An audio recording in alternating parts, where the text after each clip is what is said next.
একটা ঘন্টার জন্য বসুন, তারপরে জলসা শেষ হয়ে যাবে, দোয়া হয়ে যাবে, আপনারা খাওয়া দাওয়া করবেন একটু আল্লাহর জন্য।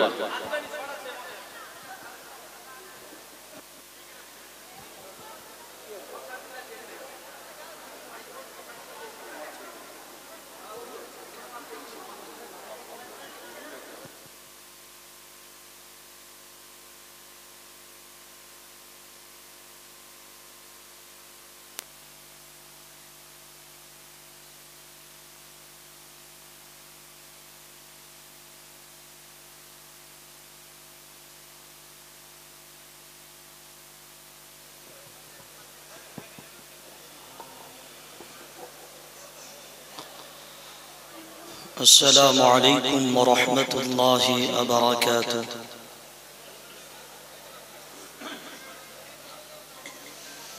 السلام عليكم ورحمة الله وبركاته. সালামের জবাব নাই কেন গো? অযোধ্যার ডাক পড়েনি বলে নাকি? দাওয়াত পাননি? আরে ওখানে দাওয়াত না পান, বারখুদাই তো দাওয়াত পেয়েছেন। ভাই গেটটা জাম করব না,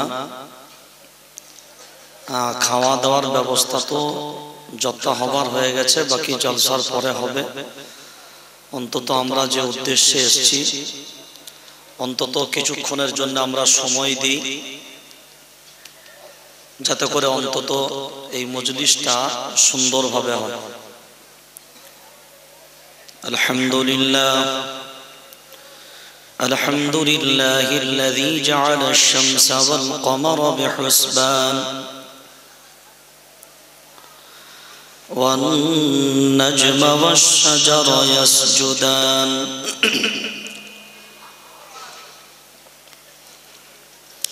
وفضل زمانا على زمان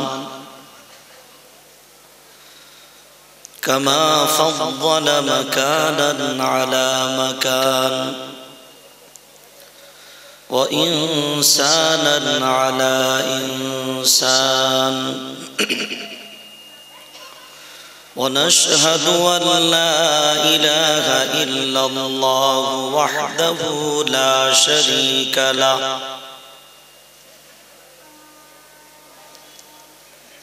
لا ضد ولا ند ولا حد لمولاه ونشهد أن سيدنا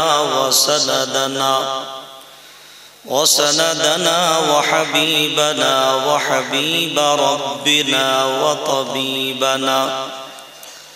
وطبيب قلوبنا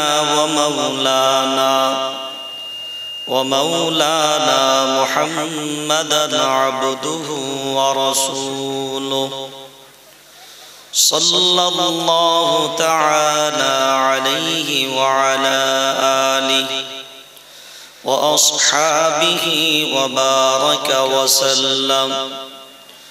وبارك وسلم تسليما كثيرا كثيرا.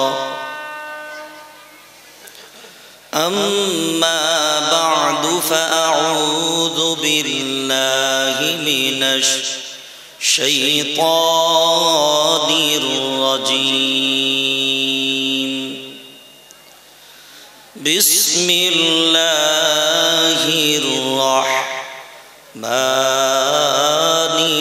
الرحيم.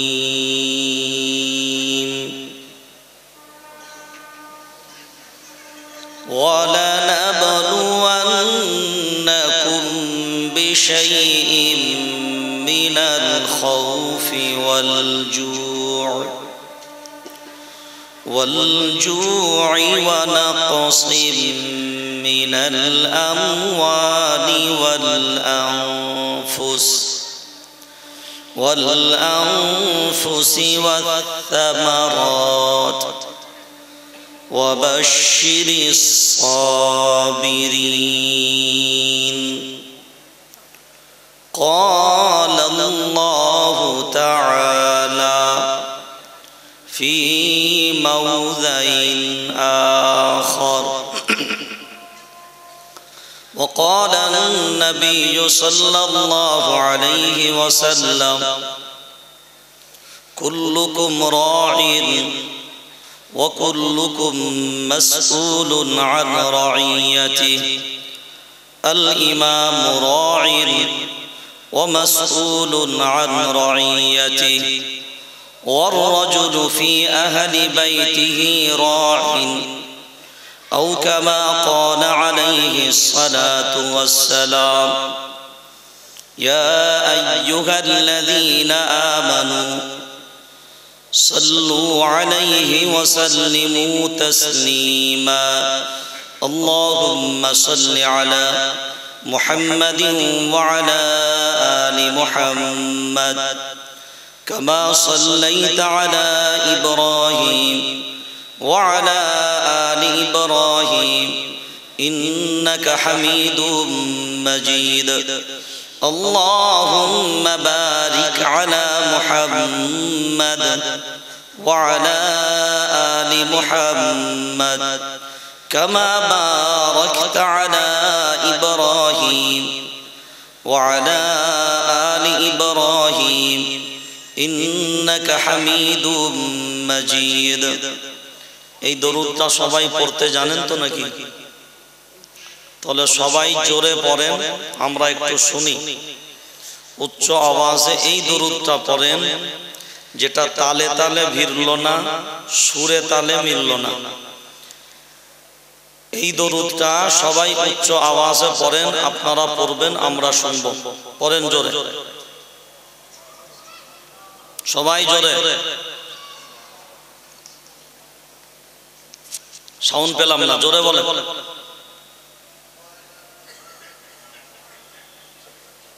हाँ, दाल में कुछ काला है।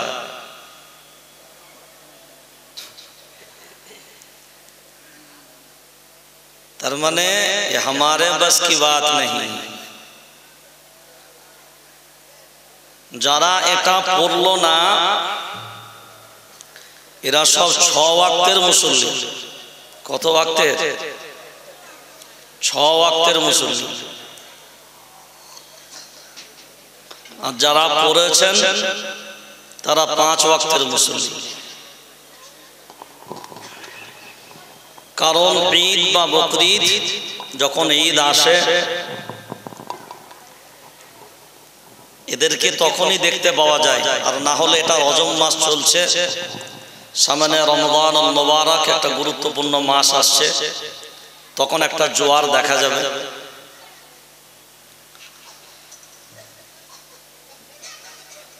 জাতির এই দশা যদি আজকে হয়, আমি অনুরোধ করব, আমার সারা জীবন আপনাকে বয়ান শুনতে হবে না, কিন্তু আজকে আমি যতক্ষণ বয়ান করব একটা উঠবেন না, এটা অনুরোধ করলাম। জাতি যদি এখনো শুনতে না চায় আর বুঝতে না চায়, আর কিচ্ছু বলার নেই জাতিকে। দেওয়ালে পিঠ ঠেকো ঠেকো অবস্থা, বহু প্রশ্নের সম্মুখীন আমরা। আর বর্তমান যে সময় একটা কঠিন সময়, কিন্তু কঠিন সময়টাও আমাদের জন্য মঙ্গল।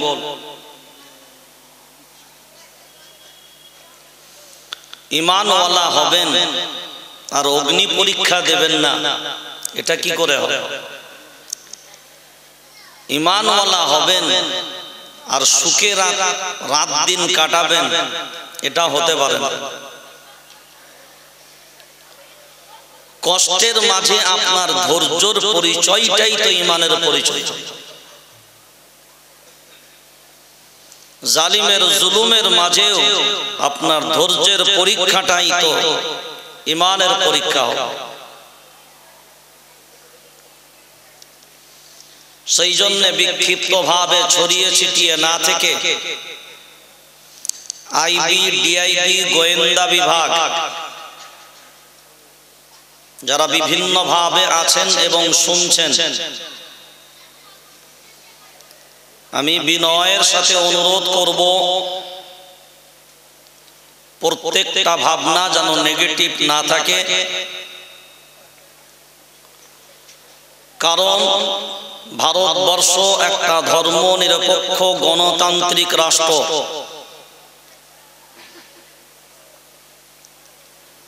আর এই ধর্ম নিরপেক্ষ গণতান্ত্রিক রাষ্ট্রে প্রত্যেকটা ধর্মপ্রাণ মানুষ তার ধর্ম স্বাধীনভাবে পালন করবে, এটা ভারতবর্ষের সাংবিধানিক অধিকার। ভারতবর্ষের সাংবিধানিক অধিকার। উলামায়ে কেরামদেরকে নিয়ে, কোরআনওয়ালাদেরকে নিয়ে এক শ্রেণীর মানুষ বর্তমান সময়ে অনেক অপব্যাখ্যা, ভুল ব্যাখ্যা এবং ভুল মেসেজ সমাজের মাঝে দিচ্ছে, যাতে করে জনসাধারণ আম মানুষের থেকে উলামায়ে কেরামদেরকে পৃথক করা যায়। এর একটা মারাত্মক চক্রান্ত আমাদের সমাজে চলছে। আপনাকে বিষয়গুলো তথ্য ভিত্তিকের উপরে বলার চেষ্টা করব ইনশাআল্লাহ। বাকি ওমা তৌফিকি ইল্লা বিল্লাহ। জাতি শেষ হবে তখন আলিমরা সাথে থাকবে না যখন। এই কথাটা আমার সাথে সবাই বলেন। জাতি শেষ হয়ে যাবে তখন, সবাই বলেন, উলামায়ে কেরাম আমাদের সাথে থাকবেন না যখন। বলেন কথাটা, সবাই জোরে বলেন। উলামায়ে কেরাম আমাদের সাথে থাকবেন না যখন ইনারাই হলেন আমাদের দ্বীনের রাহবার, যাদেরকে দেখে আমরা দ্বীন বুঝবো, শুনবো, শিখবো। তাদের কাছ থেকেই আমাদের পথ চলা। কারণ যারা উলামায়ে কেরামদেরকে মেনে নিতে পারবে না, তারা আমার রাসূলকেও মানতে পারবে। যারা উলামায়ে কেরামদেরকে মাথার তাজ মনে করে, উলামায়ে কেরামের যা সম্মান সেই সম্মানটা দিতে পারবে, আমার রাসূল বলেন ওই ব্যক্তি আমার উম্মতের ভিতরে থাকবে। আর যেটা দিতে পারবে না, ওটা উম্মতের ভিতরে থাকবে না। আজকের জলসার স্বনামধন্য সভাপতি, আমন্ত্রিত অতিথি, বিশেষ অতিথি উলামায়ে কেরাম, মঞ্চে উপবিষ্ট সমস্ত উলামায়ে কেরাম, বিশেষ করে বাংলার বিদগ্ধ উলামায়ে কেরামদের মাঝেও যাদের নাম আমরা প্রথম সারিতে রাখি, সেই সমস্ত উলামায়ে কেরাম আজকের মজলিসে উপস্থিত। বিশেষ করে আমাদের উস্তাদদেরও উস্তাদ, বাংলার সবথেকে প্রবীণতম মুহাদ্দিস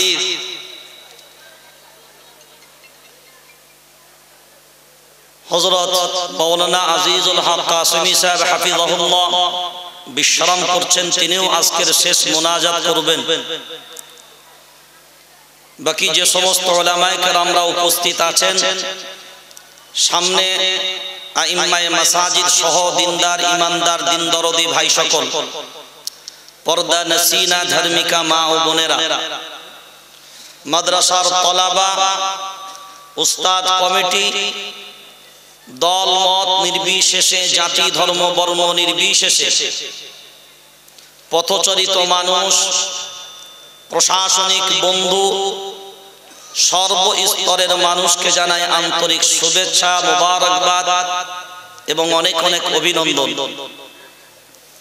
আল্লাহ তাবারক ওয়া তাআলা আমাদের এই মজলিসকে কবুল করুক। সকলেই বলি আল্লাহুম্মা আমিন।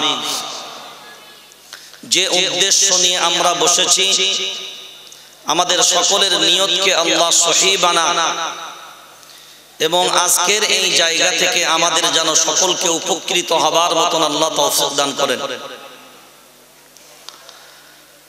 এটা মাদ্রাসার জলসা, এটা আমরা কম বেশি সবাই জানি। আর মাদ্রাসা মানে এক শ্রেণীর মানুষ ভাবেন যাদের নাই কোনো গতি, তারাই করে মসজিদের ইমামতি। আমি বলি ভিন্ন কথা।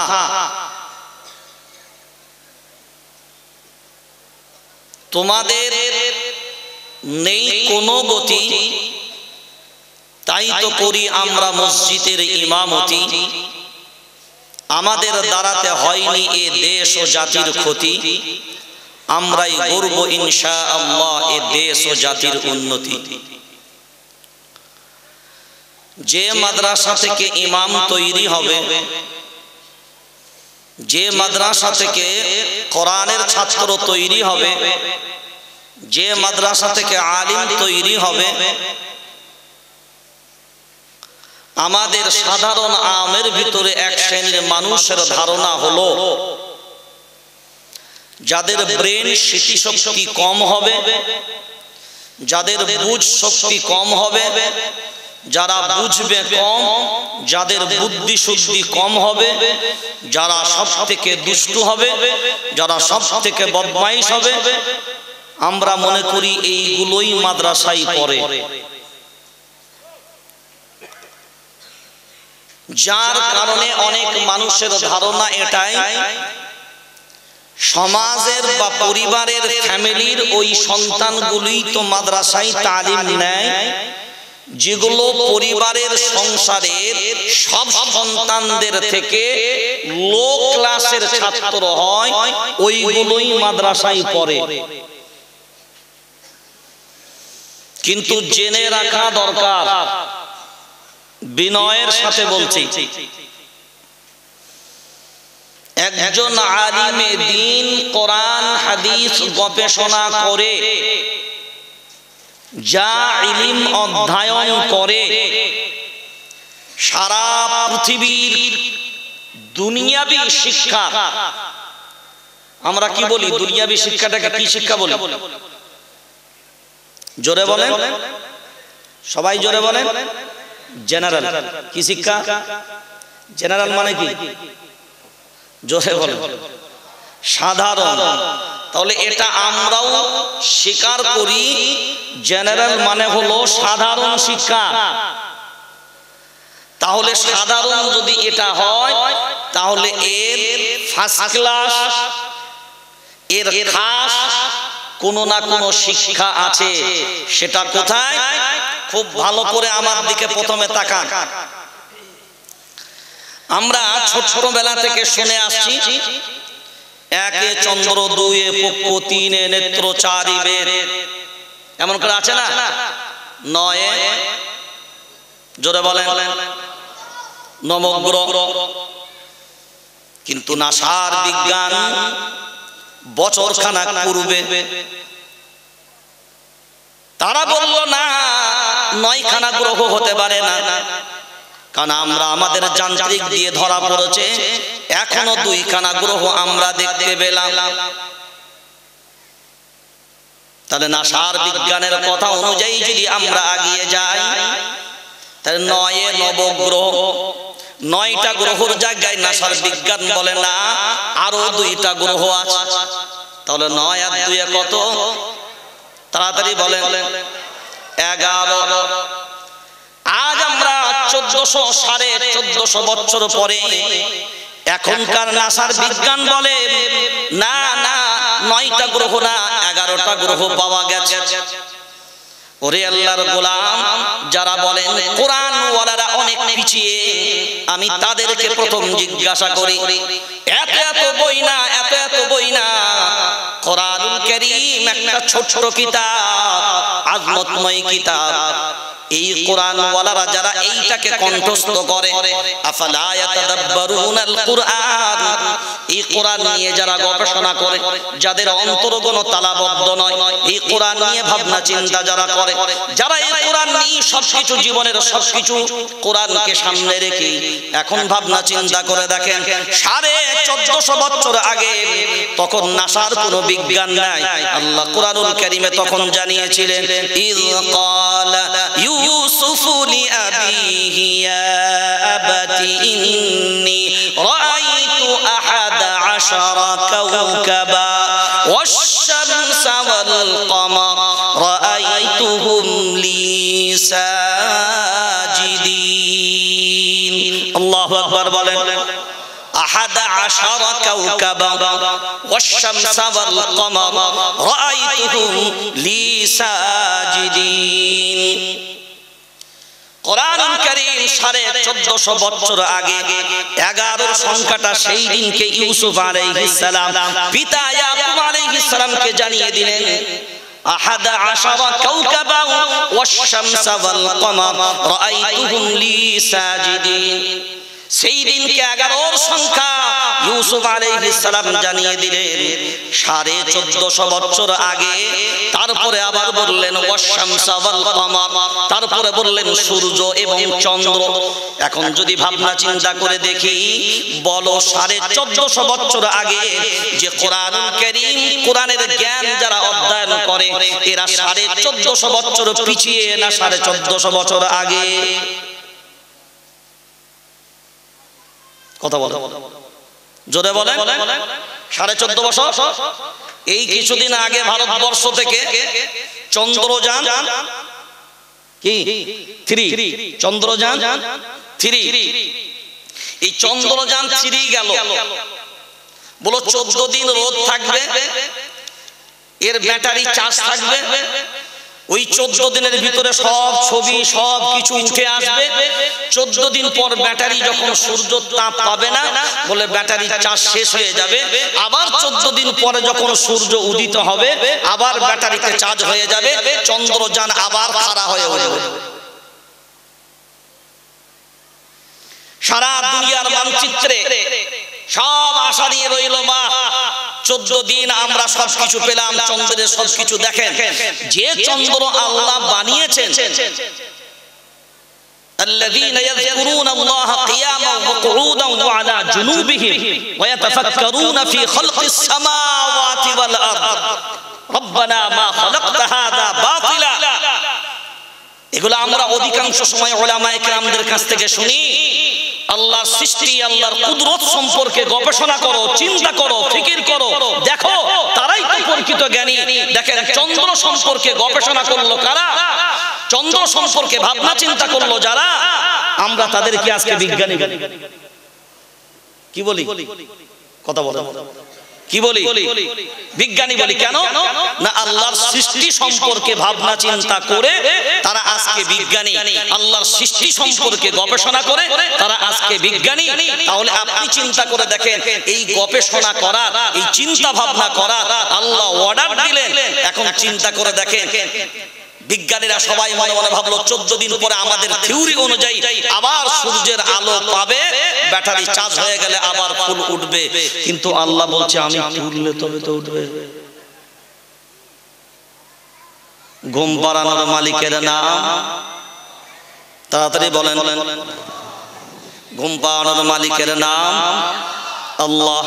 খুব বিনয়ের সাথে আপনাকে কয়েকটা বিষয় আজকে আপনি জেনে নেন। সর্বপ্রথম যে পাপটা ঘটেছিল, ওই পাপটার নাম হলো অহংকার। কি বললাম? সবাই বলেন।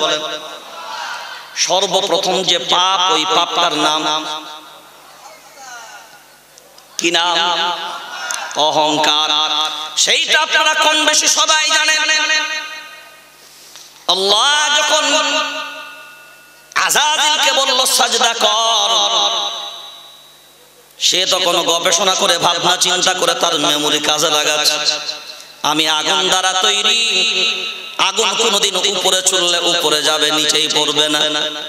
মাটি যদি উপরে ছুরি উপরে যাবে না, নিচেই পড়বে। অর্থাৎ আমাকে সাজদা করার কথা বলে, আমি নত হব কেন মাটির সামনে? তার অহংকার যখন কাজ করলো রে আল্লাহর গোলাম, আল্লাহ বলো আমার কাছে কোনো অহংকারের স্থান নাই, কারণ অহংকার আর অহংকারীকে আমি আল্লাহ পছন্দ করি। কারণ অহংকার করবে কে? অহংকার করতে পারেন কে? অহংকারের একমাত্র মালিক হলেন আমার আল্লাহ। ওই জন্য ভারতবর্ষের জমিনে ওই অহংকারের কোনো জায়গা নাই। সারা দুনিয়ার তাবর তাবর সব বাইরের দিকে তাকিয়ে দেখো, অহংকার যারা করেছিল আল্লাহর গোলাম। আমেরিকার অহংকার ছিল ওয়ার্ল্ড ট্রেড সেন্টার, আল্লাহ বলো না তোর অহংকার আমি আল্লাহ রাখতে দেব না। অহংকার ছিল টাইটানিক জাহাজ, আল্লাহ বলো না টাইটানিক জাহাজ তোর যদি অহংকার হয় আমি আল্লাহ দুনিয়ার জমিনে তোর অহংকারের অস্তিত্ব রাখবো না। ওই টাইটানিক জাহাজ দুনিয়ার সব বড় বড় পণ্ডিত শিক্ষিত মানুষদের নিয়ে যারা গ্যারান্টি দিয়েছিল, না টাইটানিক জাহাজ কোনোদিন ডুবে যাবে, না টাইটানিক জাহাজ কেউ একে ধাক্কা মেরে একে নষ্ট করতে পারবে, না টাইটানিক জাহাজ কোনো বিপদের সম্মুখীন হবে, না কোনো বিপদের সংকেত যদি আসে আমরা আগাম খবর পেয়ে যাব। সেই টাইটানিক জাহাজ আল্লাহ বলেন অহংকারের কোনো জায়গা নাই। কারণ খুব বিনয়ের সাথে ভাবনা চিন্তা করা দরকার। ওই টাইটানিক জাহাজ যখন রাতের গভীর অন্ধকার ভেঙে গেল, গভীর যখন রাত, সব যখন নিজের মজ মস্তির ভিতরে, ওই যখন টাইটানিক জাহাজের ভিতরে পৃথিবীর তাবর তাবর পণ্ডিত মানুষগুলো ওই টাইটানিক জাহাজের ভিতরে, আল্লাহ বলেন সব কিছুর মালিক হলাম আমি। সব কিছুর মালিক জোরে বলেন কে মালিক? এই জমিনের মালিকের নাম জোরে বলেন। আলাম নাজআলিল আরদা মিহাদা ওয়াল জিবালা আওতাদা, আল্লাহ বলেন এই জমিনকে কি আমি তোমাদের জন্য বিছানা বানিয়ে দিইনি? আল্লাযী জাআলা লাকুমুল আরদা ফিরাশান ওয়াস সামাআ বিনাআ ওয়া আনজালা মিনাস সামাই মাআন ফাখরাজা বিহি মিনাস সামারাত। কোন দিকে যাবি আল্লাহর গোলাম? আল্লাহ বলেন আমি মালিক, আমি মালিক, আমি মালিক, অন্য কেউ না, অন্য কেউ না। তাহলে জমিনের মালিকের নাম সবাই একমত, সবাই একমত। এই আসমানের মালিকের নাম সবাই একমত, জোরে বলেন। তাহলে জমিনের মালিক হলেন আমার আল্লাহ। কারণ পৃথিবীর একটা কোনো গ্রন্থ নাই একজন কোনো বিজ্ঞান স্বীকার করেনি। কারণ ঘড়ি কে বানিয়েছে? এক বাক্যে বলবে অমুক বিজ্ঞান বানালো। মোবাইল কে আবিষ্কার করেছে? অমুক বিজ্ঞান বানিয়েছে। এটা কে আবিষ্কার করলো? অমুক বিজ্ঞান আবিষ্কার করেছে। একজন বিজ্ঞানের নাম বলো, এই দুনিয়ার জমিন কোন বিজ্ঞান বানিয়েছে? জোরে বলেন। ইন্না রাব্বাকুমুল্লাহুল্লাযী খালাকাস সামাওয়াতি ওয়াল আরদ ফি সিত্তাতি আইয়ামিন সুম্মা ইসতাওয়া আলাল আরশ। ওরে আল্লাহর গোলাম, একবারের জন্য নয়, এই আসমান জমিন আমার আল্লাহর হাতের মুঠার ভিতরে। এবার ভাবনা চিন্তা করে যদি সবাই একমত হন, জমিনের মালিকের নাম তাড়াতাড়ি বলেন আল্লাহ। আসমানের মালিকের নাম আল্লাহ। আলা লাহুল খালক ওয়াল আমরু তাবারাকাল্লাহ রব্বুল আলামিন। তাহলে জমিনের মালিক হবেন আল্লাহ, আমাদের সকলের মালিকের নাম তো আমাদের সকলের মালিক হবেন আল্লাহ। এই বিশ্ব আমার আল্লাহর সৃষ্টি। এখন ভাবনা চিন্তা করে বলেন, স্রষ্টা যিনি, আইন তার চলবে না অন্যের চলবে? কথা বলে না। সৃষ্টি যার, সৃষ্টি যার আইন চলবে, সৃষ্টি যার আইন চলবে না, সৃষ্টি যার আইন চলবে তার। এটা আর ভারতবর্ষের জমিনে বলা যাবে না নাকি? अरे जाति जो सो गया वो गया, जो सो गया हाँ, जो डर गया वो भी गया, और जो सो गया वो भी गया। ये জাতি আর কবে জাগবে? এই জাতি কতদিন ঘুমাবে? ঘুমিয়ে ঘুমিয়ে তো সব শেষ করে ফেলেছে। এখন ভারতবর্ষের জমিনে এই মুহূর্তে দাঁড়িয়ে এক শ্রেণীর মানুষের ভাবনা হলো, না, বলা যাবে না, জুবান কন্ট্রোল করে নাও, পাওয়ার তাদের হাতে, শক্তি তাদের হাতে। শুনে রেখে দাও, সারা পৃথিবীর সব পাওয়ার, সব শক্তি যদি ঐক্যবদ্ধ হয়ে যায়, ইন ইয়ানসুরকুমুল্লাহ ফালা গালিবা লাকুম ওয়া ইন ইয়াখযুলকুম ফামান যাল্লাযী ইয়ানসুরকুম মিন বা'দি। একমাত্র হেফাজতের মালিকের নাম, জোরসে বলো। আল্লাহ যদি কাউকে হেফাজতের দায়িত্ব নিয়ে নেয়, সারা পৃথিবীর সব তাগুত শক্তি যদি ঐক্যবদ্ধভাবে প্রয়াস করে, একটা পশম বাঁকা করতে পারবে? হ্যাঁ, ভয় অন্য কাউকে নয়, ভয় অন্য কাউকে নয়, ভয় কোথায়? घर को आग लगी है घर ही के चिराग से। ঘরে আগুন বাইরে থেকে লাগে না, ঘরে আগুন কোথা থেকে? ঘরেরই চিরাগ থেকে। কারণ স্পষ্ট ওয়াদাল্লাহি হক, আল্লাহর ওয়াদার ভিতরে কোনো তাবদীল পরিবর্তন হবে না।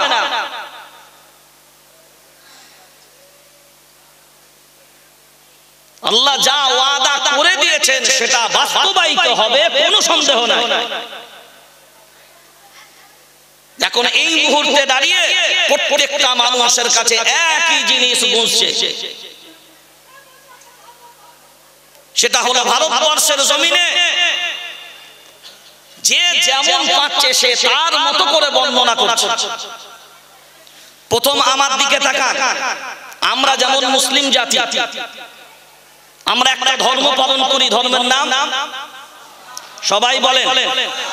আচ্ছা, আদম আলাইহিস সালাম অন্য ধর্ম মানতেন? কথা বলো। আদম আলাইহিস সালাম অন্য ধর্ম মানতেন? তিনি কোন ধর্ম মানতেন? জোরে বলেন। আচ্ছা, প্রথম যে মানুষটা দুনিয়ার জমিনে এসেছিল উনি কি? উনি একজন নবী। উনি একজন, জোরে বলেন, উনি একজন নবী। তো আল্লাহর প্রথম একজন নবী, প্রথম মানুষ, প্রথম নবী বানালেন কে? সবাই বলেন আল্লাহ। তো আল্লাহ যখন প্রথম মানুষ, প্রথম নবী বানালেন, তাহলে বানিয়েছেন আল্লাহ প্রথম মানুষ, প্রথম নবী, এবং তাকে যে দুনিয়ার জমিনে প্রথম পাঠালেন সেটাও হলো এটা ভারতবর্ষের জমিন। আলহামদুলিল্লাহ বলেন। সেটাও হলো ভারতবর্ষের জমিনে। তাহলে এই জমিনের মালিকের নাম, জমিনের মালিকের নাম আল্লাহ। এই জমিন আল্লাহ বানিয়েছেন। আদম আলাইহিস সালামকে আল্লাহ বানালেন, প্রথম মানুষ আল্লাহ বানালেন নিজে, প্রথম নবী আল্লাহ বানালেন নিজে।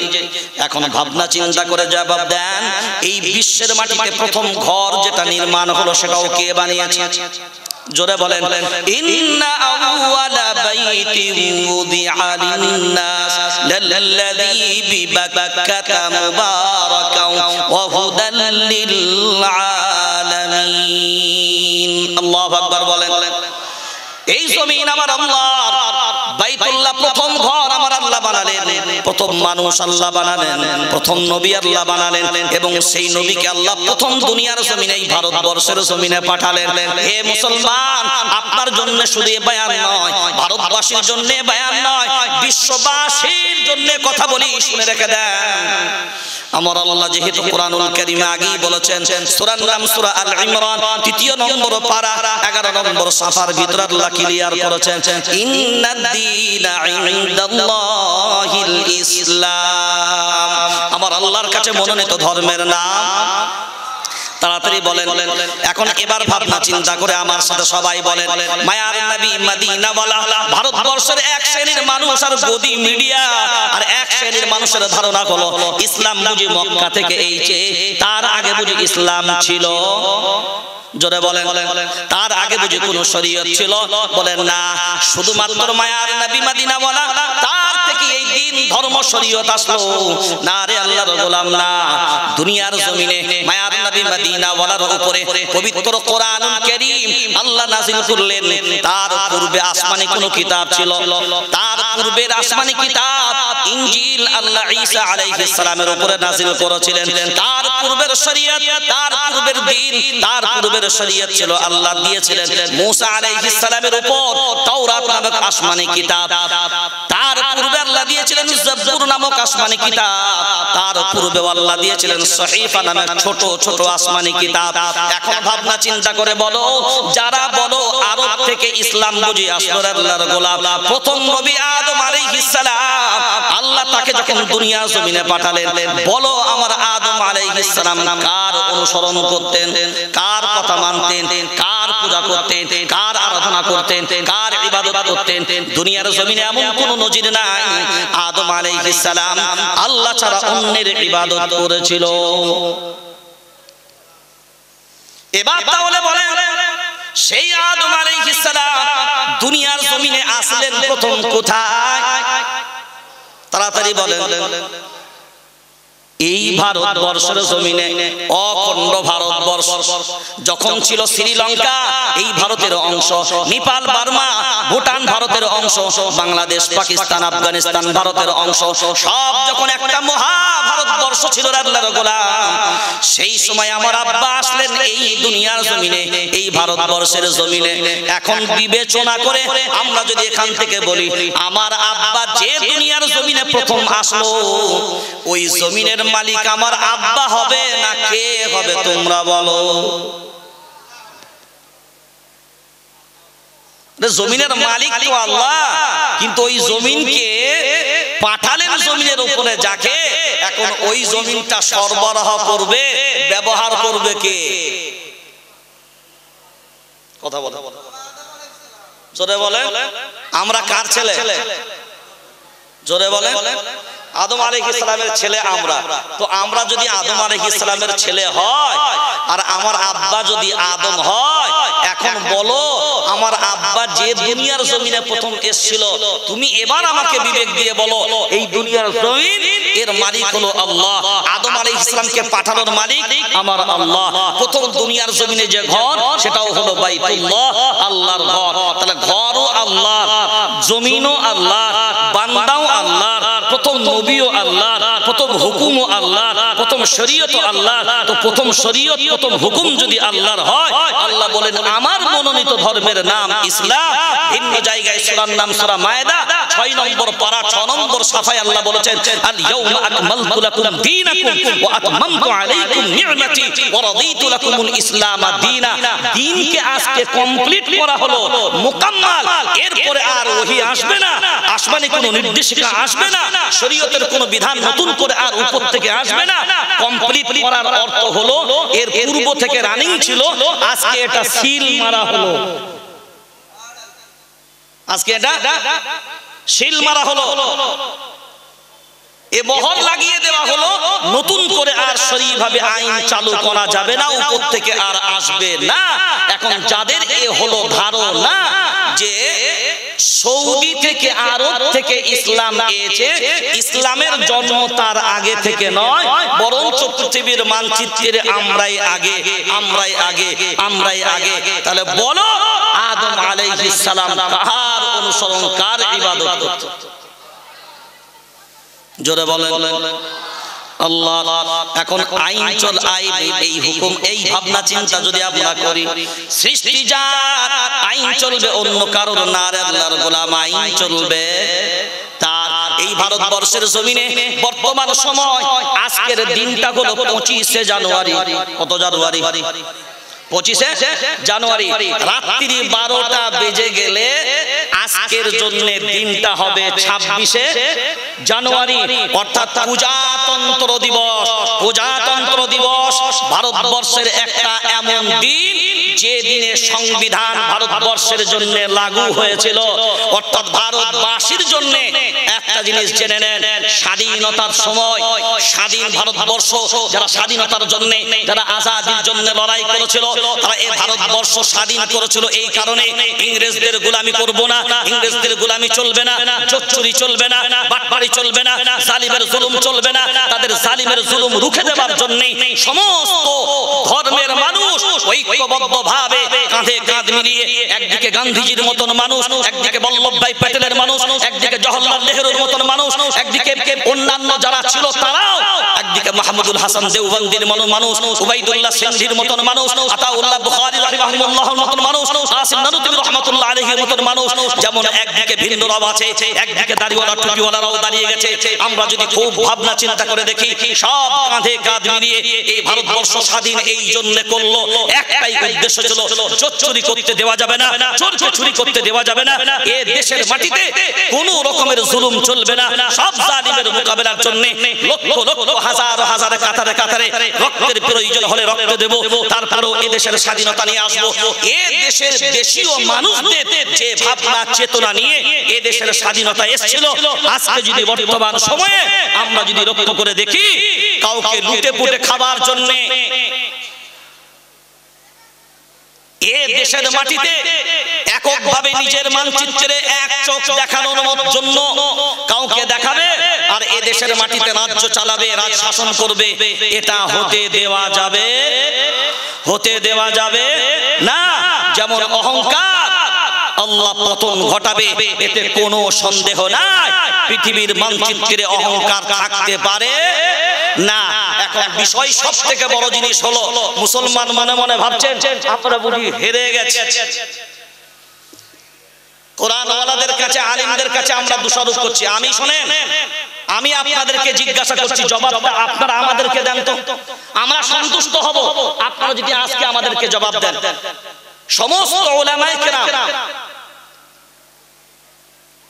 সবাই কি দোয়া করেছিলেন যে আল্লাহ বাবরি মসজিদ ভেঙে যাক এবং বাবরি মসজিদ নাস্তানাবুদ হয়ে যাক? সবাই বলে দোয়া করেছিলেন। উলামায়ে কেরামরা দোয়া করেছিল, আপনারা দোয়া করেছিলেন। এখন বিবেক দিয়ে বলেন, এত মানুষ, লক্ষ লক্ষ কোটি কোটি মানুষ দোয়া করলো, দোয়াটা কবুল হলো না কেন? কথা বলেন।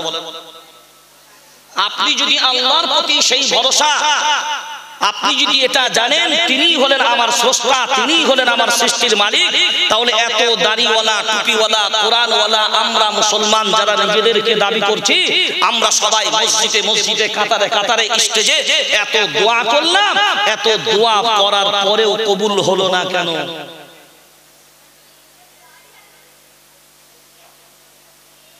তারপরেও জালিম তার আপন ক্ষমতায় বিরাজমান কেন?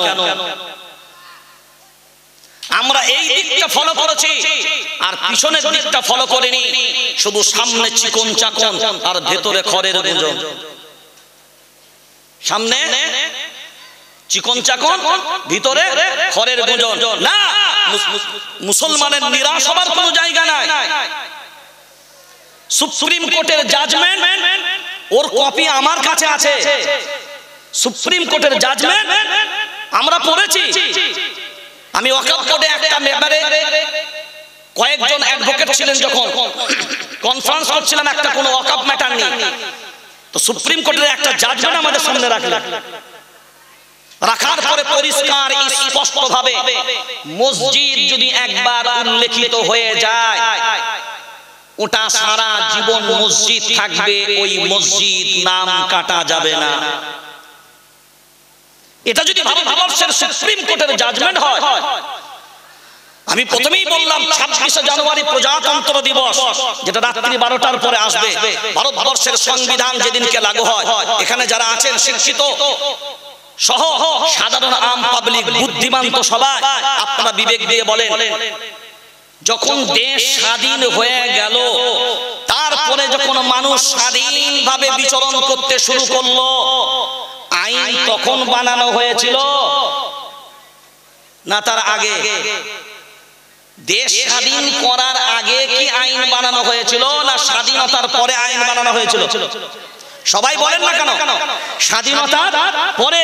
তাহলে একটা জিনিস শিখে নেন, একটা জিনিস বুঝে নেন, আইনের জন্য জনগণ নয়, জনগণের জন্য আইন করা হয়েছিল।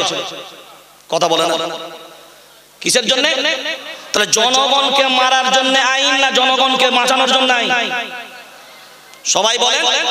জনগণকে বাঁচানোর জন্য যদি আইন হয়, আমার হাতে এটা দেখছেন, এটা ভারতবর্ষের সংবিধান,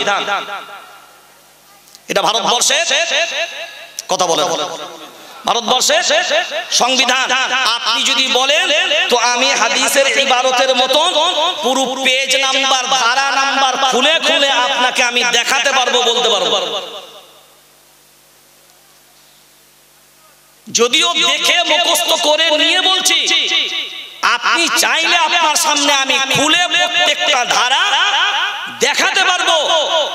আর শুনে রেখে দেন, অনেকে রেকর্ড করবেন, আইবি ডিআইবি গোয়েন্দা বিভাগ তারাও জানেন, কারণ টেনশনের বিষয় ওটা নয়। কারণ আমিও অল ইন্ডিয়া হিউম্যান রাইটস এর আমি অল ইন্ডিয়া মেম্বার, আমিও মানবাধিকারের অল ইন্ডিয়া মেম্বার। একজন মানবাধিকার কর্মী হিসাবে আমার দাবি করার জনসাধারণ দেশবাসী হিসাবে এ অধিকার সংবিধান দিয়েছে। যখন অন্যায় দেখব, অন্যায় বুঝবো, তখন তার উপরে আওয়াজ তোলার অধিকার আমাদের আছে। আর পার্সোনাল যেগুলো সেগুলো তো আলাদা কথা। এখন বলেন, এই সংবিধানের ঊর্ধ্বে, আমি বারবার একটা কথা বলি, এই সংবিধানের ঊর্ধ্বে দেশের প্রধানমন্ত্রী না, এই সংবিধানের ঊর্ধ্বে দেশের রাষ্ট্রপতি না, এই সংবিধানের ঊর্ধ্বে কোনো মুখ্যমন্ত্রী না, এই সংবিধানের ঊর্ধ্বে কোনো প্রতিরক্ষা মন্ত্রী না, এই সংবিধানের ঊর্ধ্বে কোনো আইপিএস নয়, এই সংবিধানের ঊর্ধ্বে কোনো ওসি না, কোনো ডিসি না, কোনো আইজি না, কোনো ডিআইজি না, কোনো এসপি না, আপনার কমিশনার না, কেউ না। সংবিধান হলো ভারতবর্ষের সবচেয়ে প্রথম মাথার উপরে থাকবে সংবিধান।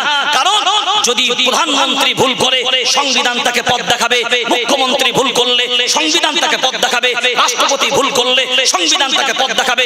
আজ বর্তমান ভারতবর্ষের জমিনে আজ জিজ্ঞাসা করি, সংবিধানের ঊর্ধ্বেও কোনো মানুষ হতে পারে? সংবিধানের ঊর্ধ্বে কোনো মানুষ হতে পারে না। কিন্তু আমরা ডরকে ভয়ে ভয়ে কম্পিত হয়ে আমরা মনে করি বলা যাবে না, এই হক আওয়াজ তুললে বুঝি আমাদের শেষ হয়ে যাবে। আমরা একটা ঘটনা জানি, আবু বকর সিদ্দিক রাদিয়াল্লাহু তাআলা আনহুকে মক্কা থেকে একবার বের করে দেওয়া হলো। সিদ্দিক আকবর মক্কা থেকে বেরিয়ে চলে যাচ্ছেন, এক জায়গায় গিয়ে পৌঁছালেন। একজন কুফফারদের ভিতর থেকে একজনের সাথে সাক্ষাৎ হলো। তিনি বললেন, আবু বকর সিদ্দিক আপনি কোথায় যান? বলে, না, মক্কার বাসীরা আমাকে রাখলো না, আমাকে তাড়িয়ে দিল, তাই চলে যাচ্ছি। তিনি বললেন, না, আপনার মতন মানুষ মক্কায় থাকতে হবে, আপনার মতন মানুষ চলে গেলে হবে না। বলে, আমার সাথে চলেন, আপনার জীবনের গ্যারান্টি আমি দেব মক্কার বাসীর কাছে, ওই জন্য আপনি আমার সাথে চলেন। মক্কায় ফিরে আসলেন, আসার পরে বললেন তার সাথী সঙ্গীদেরকে, আবু বকরকে তোমরা মক্কা থেকে তাড়িয়েছো, কারণটা কি? মক্কাবাসীদের জবাব ছিল, আবু বকর যে ধর্মটা পালন করে, আবু বকর যে কিতাবের তিলাওয়াতটা করে, আবু বকর যার ইবাদতটা করে, ওইটা আমরা সহ্য করতে পারি না। কথা বলে, ওইটা আমরা সহ্য করতে পারি না বলে। তাহলে কোরআন আবু বকর পড়ে, ও কোরআন সহ্য করতে পারে না, তাই মক্কা থেকে বের করে দিয়েছি। আবু বকর নামাজ পড়ে, যার জন্য নামাজ পড়ে, যার কারণে নামাজ পড়ে, ও নামাজ আমরা সহ্য করতে পারি না।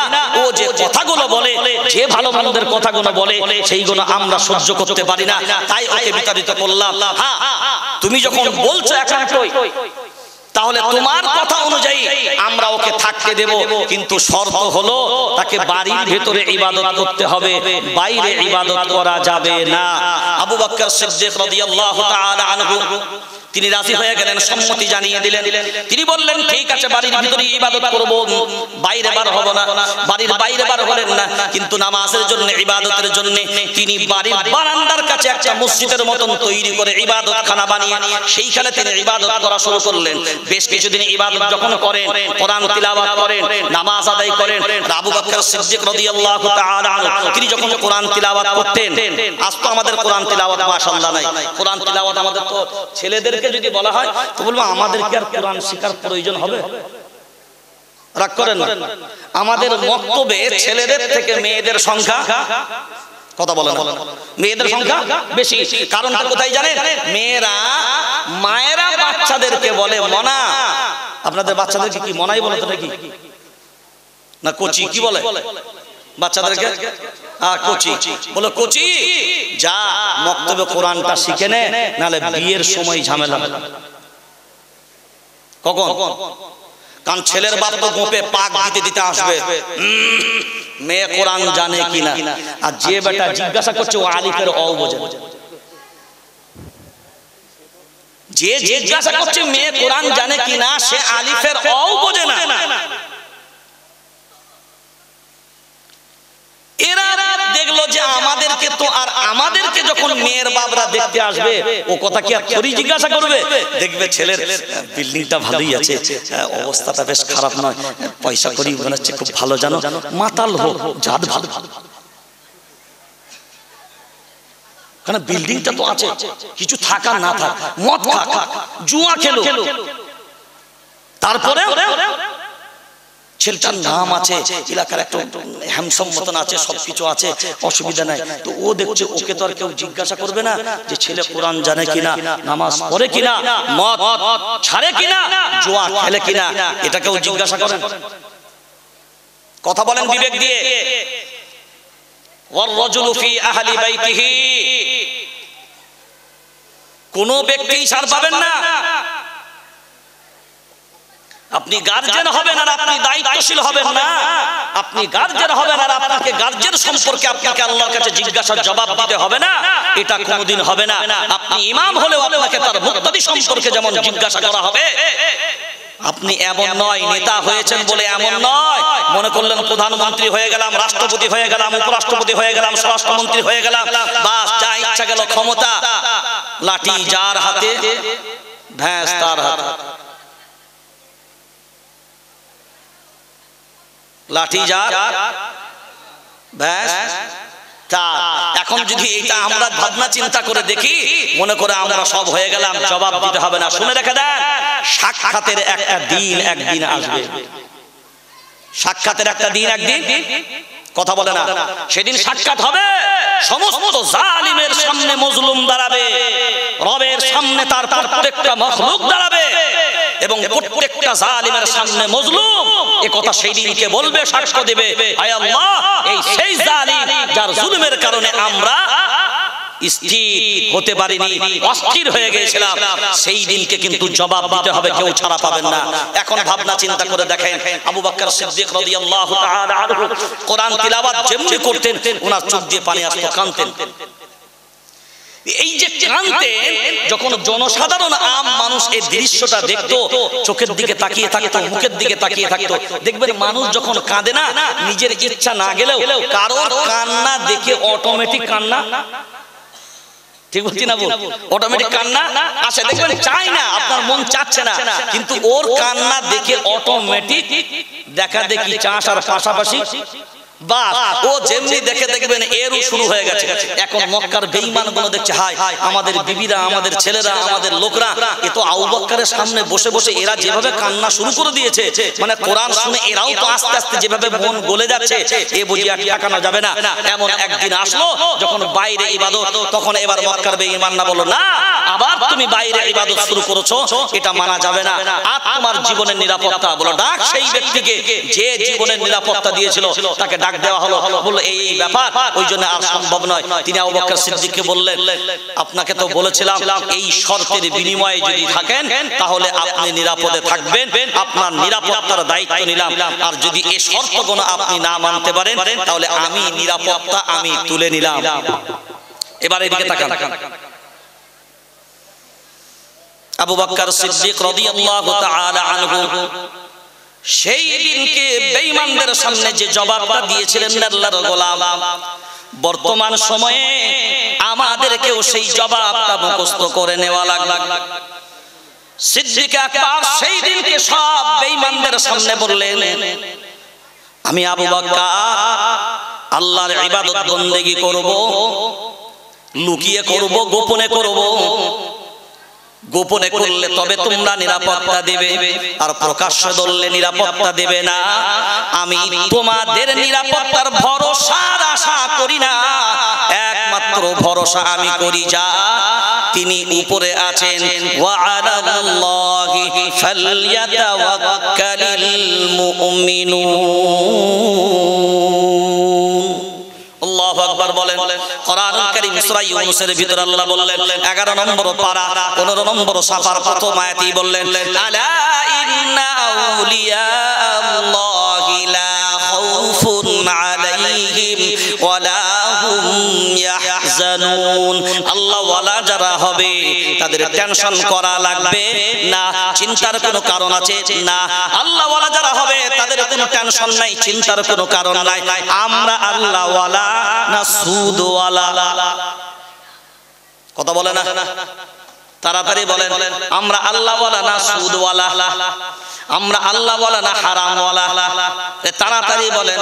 মক্কার মতন যেন হননি। আহা, মক্কা যে সরকার বর্তমানে মক্কায় আছে, আমাকে আজকে আসার সময় একজন একটা মেসেজ মক্কা থেকে পাঠালেন, সৌদি থেকে, হাই রে আফসোস, মদের দোকান খোলার লাইসেন্স দিয়ে দিয়েছে। নাউজুবিল্লাহ বলেন। কার দেশ? কথা বলেন না, কার দেশ? মদ হারাম না হালাল? মদ বেচা বিক্রি করা হালাল, মদ তৈরি করা হালাল। মদের সাথে সব রকমের সম্পর্ক যেটা হারাম, তার সাথে সব রকমের সম্পর্ক রাখাটাও হারাম।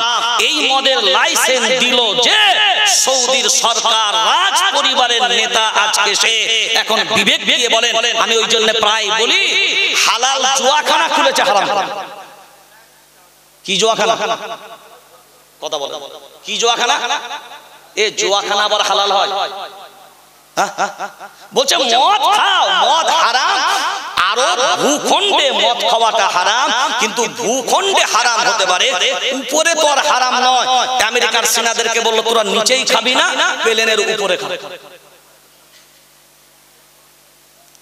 এগুলোকে বিসমিল্লাহ ছাড়া পিটাবে না ফাটা বাঁশ ধরবে? কত নক্করজনক ভাবনা চিন্তা। কয়েক সপ্তাহ আগে আপনারা দেখেছেন ভারতবর্ষের একজন নেত্রী, কেন্দ্রীয় মন্ত্রী, কি গো, আমার রাসূলের পবিত্র ভূমিতে শাড়ি পরা অবস্থায় বেহায়াই নিয়ে না পর্দা আছে না 360 জর্দা আছে। বড় আফসোস নিয়ে বলছি, এই দৃশ্য সারা পৃথিবীর ঈমানওয়ালা কোরআনওয়ালা মুসলমানকে দেখতে হচ্ছে শুধুমাত্র একটাই কারণ, রাজতন্ত্র, রাজ ক্ষমতা, শাসন ক্ষমতা তাদের হাতে, যার কারণে আজকে জবান খুলতে পারে না। এই হকের উপরে জবান খুলবে যে বন্দী হবে,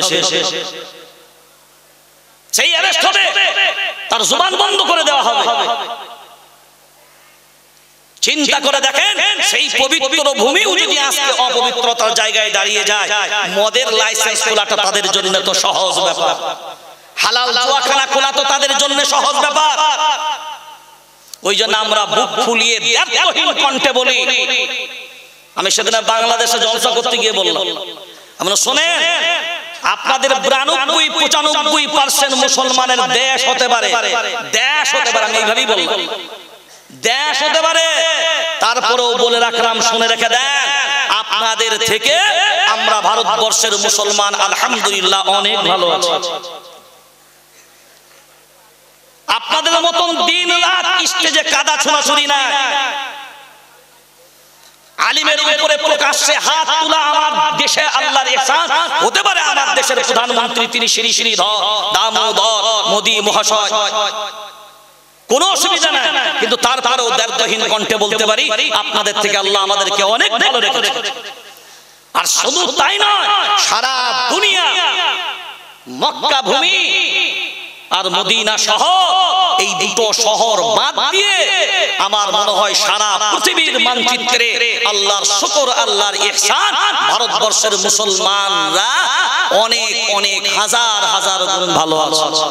সারা দুনিয়াকে কন্ট্রোল করে, এটা হলো ভারতবর্ষ। সারা দুনিয়াকে দ্বীনের উপরে কন্ট্রোল করে এ ভারতবর্ষ।